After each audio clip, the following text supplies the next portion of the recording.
के नीचे subscribe button पर क्लिक करके हमारा चैनल सब्सक्राइब कर लीजिए और उसके पास में बेल आइकन को भी दबा दीजिए। हेलो फ्रेंड्स, कैसे हैं आप लोग। दोस्तों, हम कर रहे थे चैप्टर नंबर 3 व्यवसाय अध्ययन के अंदर, और 3 चैप्टर का नाम है प्रबंध के सिद्धांत, प्रिंसिपल ऑफ मैनेजमेंट।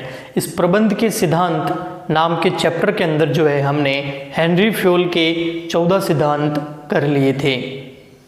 आज हम करने वाले हैं नेक्स्ट एक और प्रिंसिपल जो इसी चैप्टर के अंदर है, और उसका नाम है उद्देश्यों द्वारा प्रबंध, यानी कि मैनेजमेंट बाय ऑब्जेक्टिव। तो इस सिद्धांत को इस वीडियो के अंदर हम करेंगे। तो चलिए दोस्तों, इसको स्टार्ट करते हैं। आप बस मेरी बातों को ध्यान से सुने तो आपको ये थ्योरी जो है ना, ये प्रैक्टिकल लगेगी, है ना। आपको रटना नहीं पड़ेगा, आपको समझ में आ जाएगा कि ये सिद्धांत क्या है, और आप अपने हिसाब से इसके अंदर लिख पाएंगे। और उसके बाद अगर आप थ्योरी पढ़ोगे भी तो आपको बहुत अच्छे से याद हो जाएगी। तो मैं जो बोल रहा हूँ, मेरे शब्दों पे ध्यान दीजिए, आपको 100% समझ में आएगा। तो आज का हमारा ये लेक्चर 9th है। चैप्टर नंबर अपना कौन सा है? Chapter number 3। आज हम कर रहे हैं उद्देश्यों द्वारा प्रबंध का सिद्धांत, है ना। उद्देश्यों द्वारा प्रबंध, ये सिद्धांत का नाम है। शॉर्ट में बोलते हैं इसको MBO। क्या बोलते हैं दोस्तों? MBO। M means management, management, B means by, O means objective. Management by objective English में बोलते हैं, शॉर्ट में MBO बोलते हैं, हिंदी में उद्देश्यों द्वारा प्रबंध। सबसे पहले ये सिद्धांत कब आया और इसका प्रतिपादन किसने किया वह जानते हैं। उसके बाद ये सिद्धांत क्या कहता है उसके बारे में भी हम जानेंगे। तो सबसे पहले मैं आपको बता दूं कि 1954 के अंदर, कब? 1954, ये ईयर आपको याद रखना है। 1954 के अंदर प्रोफेसर ड्रकर ने इस सिद्धांत का प्रतिपादन किया। किसने? प्रोफेसर ड्रगर ने इस सिद्धांत का प्रतिपादन किया। तो आपके क्वेश्चन आ सकता है कि उद्देश्यों द्वारा 1 नंबर का या 2 नंबर का बोर्ड एग्जाम में क्वेश्चन आता है अंदर से, तो उसमें क्वेश्चन ये बनेगा कि MBO यानी कि मैनेजमेंट बाय ऑब्जेक्टिव, यानी कि उद्देश्यों द्वारा प्रबंध सिद्धांत का प्रतिपादन किसने किया और कब किया। तो उद्देश्य द्वारा प्रबंध सिद्धांत का प्रतिपादन 1954 में प्रोफेसर ड्रकर ने किया। आगे और हैं, बाद में क्या हुआ, इसी सिद्धांत को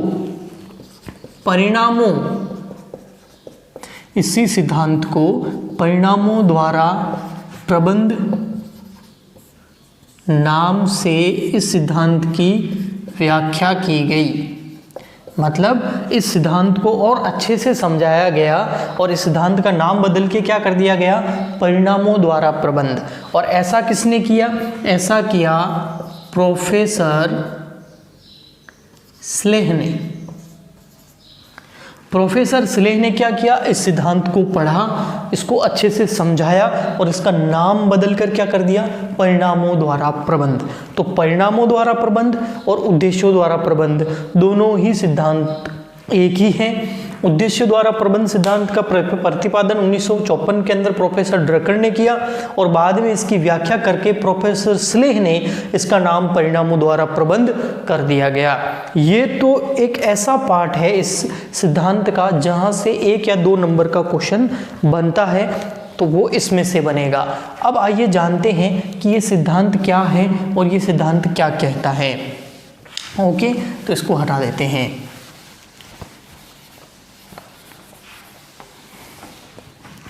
तो आपने ज़रूर नोट कर लिया होगा, पॉज करके आप नोट कर सकते हैं ना।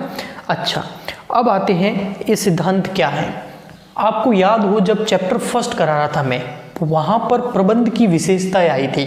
उसके अंदर एक विशेषता आई थी, प्रबंध उद्देश्यहीन या लक्ष्यहीन नहीं होता है। याद है आपको, प्रबंध उद्देश्यहीन या लक्ष्यहीन नहीं होता है। मतलब क्या हुआ कि प्रबंध का कुछ ना कुछ उद्देश्य, कुछ ना कुछ लक्ष्य जरूर होता है। ये सिद्धांत यही कहता है, यही सिद्धांत जो है यही कहता है कि उद्देश्य जरूर होता है प्रबंध का। ओके, अब इसको थोड़ा एक इसकी डेफिनेशन है, वो बहुत इजी है, आपको याद भी करनी है। और इस डेफिनेशन को पहले मैं यहाँ लिखूंगा, फिर मैं आपको समझाऊंगा। बहुत इजी है, इस के ऊपर अगर क्वेश्चन आए बड़ा तो आपको ये डेफिनेशन जरूर लिखनी चाहिएगी कि उद्देश्य द्वारा प्रबंध क्या होता है। तो देखिए, उद्देश्य द्वारा प्रबंध एक प्रक्रिया है जिसमें सभी स्तर के प्रबंधकों, जिसमें सभी स्तर के प्रबंधकों कॉमा एवं प्रबंधकों एवं अधीनस्थों, अधीनस्थों मतलब कर्मचारियों, अधीनस्थों द्वारा संयुक्त रूप से मिलकर संस्थागत, विभागीय एवं व्यक्तिगत उद्देश्यों का निर्धारण किया जाता है। ये है इसकी डेफिनेशन इस सिद्धांत की। ये सिद्धांत क्या कहता है वो सब इन लाइनों के अंदर छिपा हुआ है। तो देखिए, एक एक करके मैं इस लाइन को पढ़ूंगा, टुकड़े करूंगा, तो आपको बिल्कुल समझ में आएगा। बस मैं एक ही बात पे जोर दे रहा हूं, जो मैं बोल रहा हूं उस शब्दों पर ध्यान दे तो आपको जरूर समझ में आएगा, फिर रटने की जरूरत नहीं पड़ेगी। तो देखिए, उद्देश्यों द्वारा प्रबंध एक प्रक्रिया है, मतलब MBO मैनेजमेंट बाय ऑब्जेक्टिव जो है वो एक क्या है, प्रक्रिया है, एक प्रोसेस है। ओके, जिसमें सभी स्तर के प्रबंधक, सभी स्तर के प्रबंधक कौन कौन से होते हैं? उच्च स्तरीय प्रबंधक, मध्य स्तरीय प्रबंधक और निम्न स्तरीय प्रबंधक, 3 स्तर के प्रबंधक होते हैं। तो ये क्या कह रहा है, इस प्रक्रिया में सभी स्तर के प्रबंधकों, उन तीनों स्तरों को शामिल कर दो। ओके, एवं अधीनस्थों, अधीनस्थों का मतलब क्या होता है, कर्मचारियों, अधीनस्थों का मतलब एम्प्लॉइज है ना। तो तीनों स्तर के प्रबंधकों और अधीनस्थों द्वारा संयुक्त रूप से मतलब सब लोग शामिल हो जाते हैं। संयुक्त रूप से क्या करते हैं, संयुक्त रूप से मिलकर संस्थागत, व्यापार के, विभागीय, उस व्यापार के अंदर जो डिपार्टमेंट बने हुए हैं उन डिपार्टमेंट के, और व्यक्तिगत अपने अपने खुद के स्वयं के उद्देश्यों का निर्धारण करते हैं। बहुत इजी। तो क्या है, उद्देश्यों द्वारा प्रबंध एक प्रक्रिया है, ठीक है, जिसमें क्या होता है, सभी स्तर के प्रबंधक आ जाते हैं। उच्च स्तरीय प्रबंधक, मध्य स्तरीय प्रबंधक, निम्न स्तरीय प्रबंधक, तीनों आ गए, तीनों स्तर के प्रबंधक आके बैठ गए एक रूम के अंदर। ओके, फिर अधीनस्थ आते हैं, अधीनस्थ भी उस रूम के अंदर आके बैठ जाते हैं। फिर संयुक्त रूप से सब मिलकर उच्च प्रबंधक, मध्य स्तरीय प्रबंधक, निम्न स्तरीय प्रबंधक, अधीनस्थ मतलब कर्मचारी, ये संयुक्त होते हैं, मतलब इकट्ठे होते हैं और मिलकर क्या करते हैं, उस पूरे व्यापार के, उस व्यापार के अंदर जो डिपार्टमेंट बने हुए हैं उन डिपार्टमेंट के, विभागों के, और अपने अपने खुद के, उच्च स्तरीय प्रबंधक अपने, मध्य स्तरीय प्रबंधक अपने, निम्न स्तरीय प्रबंधक अपने, अधीनस्थ खुद अपने अपने भी सबके खुद के भी कुछ उद्देश्य होते हैं, उन उद्देश्यों का निर्धारण करते हैं सब मिलकर। यही होता है उद्देश्यों द्वारा प्रबंध। बाद में ये सब क्या करते हैं, अब यहाँ पर उद्देश्य द्वारा प्रबंध के अंदर सबसे अच्छी बात क्या है, सबसे अच्छी बात यह है कि जो व्यापार के उद्देश्य हैं, जो संस्था के उद्देश्य हैं, जो विभाग के उद्देश्य हैं, जो व्यक्तिगत उद्देश्य हैं, जो सामूहिक उद्देश्य हैं, उनका निर्धारण सबने मिलकर किया है। तो इसका मतलब सबको पता है कि संस्था के क्या उद्देश्य, इस विभाग के क्या उद्देश्य हैं, सबके अपने अपने क्या उद्देश्य हैं, ये सब उन उद्देश्यों का सबको ज्ञान है। अब जिसकी वजह से क्या होगा, सभी लोग संस्था के उद्देश्यों की प्राप्ति में लगे रहेंगे, मन से कार्य करेंगे, उत्साह से कार्य करेंगे, हर टाइम मोटिवेट रहेंगे, बिल्कुल भी समय खराब नहीं करेंगे और उस संस्था के उद्देश्यों को एक समय में प्राप्त कर लेंगे जो उन्होंने निश्चित किया है। तो व्यापार के अंदर क्या रहता है, लोगों के अंदर उत्साह रहता है कि उन्हें भी जो है प्रबंधकों ने अपने साथ बिठाकर व्यापार के उद्देश्यों का निर्धारण करने में उनका सहयोग लिया है, तो वो अपने आप को मोटिवेट खुद कर लेते हैं, उनके अंदर आत्मबल आत्मविश्वास आ जाता है। तो यही होता है उद्देश्यों द्वारा प्रबंध। तो उद्देश्यों द्वारा प्रबंध की परिभाषा अगर आपको याद करनी है तो सुने, आपको याद हो जाएगी, उसके बाद आप दोहरा सकते हैं। उद्देश्यों द्वारा प्रबंध एक प्रक्रिया है जिसमें सभी स्तर के प्रबंधक अधीनस्थ संयुक्त रूप से मिलकर संस्था के, विभाग के और व्यक्तिगत उद्देश्यों का क्या करते हैं, निर्धारण करते हैं। हो गया, वेरी गुड। ओके, तो आप इस डेफिनेशन को लिख सकते हैं। हम चलते हैं आगे। प्रबंध द्वारा उद्देश्यों द्वारा जो प्रबंध है यानी कि MBO मैनेजमेंट बाय ऑब्जेक्टिव, इसके हम लाभ एवं गुण करते हैं। तो ओके, आपने लिख दिया होगा, मैं हटा देता हूं इसको, आप पॉज करके वीडियो को लिख सकते हैं। ओके, अब हम बताते हैं आपको कि MBO मैनेजमेंट बाय ऑब्जेक्टिव्स जो हैं यानी कि उद्देश्यों द्वारा जो प्रबंध हैं, इसके लाभ क्या हैं। ठीक है, तो इसके लाभ यानी कि इससे क्या बेनिफिट होंगे अगर ये सिद्धांत को हम व्यापार के अंदर अपनाते हैं। तो इसमें 3 तरह के आपको लाभ होंगे। एक तो लाभ होगा संस्था को, इससे संस्था को क्या लाभ होंगे, संस्था को लाभ। इससे उच्च प्रबंधकों को क्या लाभ होंगे,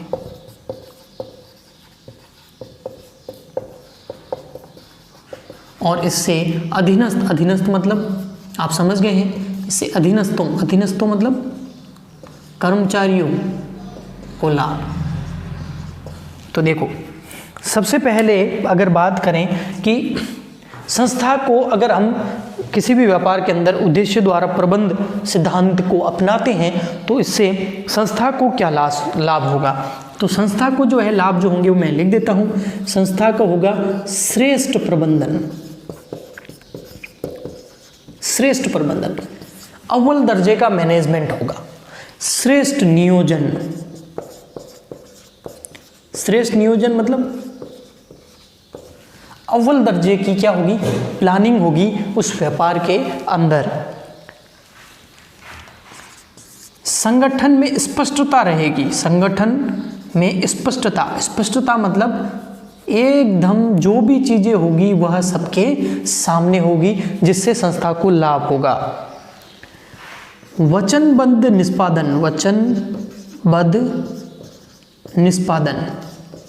अब सभी लोगों को, चाहे वो उच्च स्तरीय प्रबंधक हो चाहे वो कर्मचारी हो, सबको संस्था के उद्देश्यों का ज्ञान है, तो वह वचनबद्ध रहेंगे, संस्था के उद्देश्यों को पूरा करने में क्या रहेंगे, वचनबद्ध रहेंगे।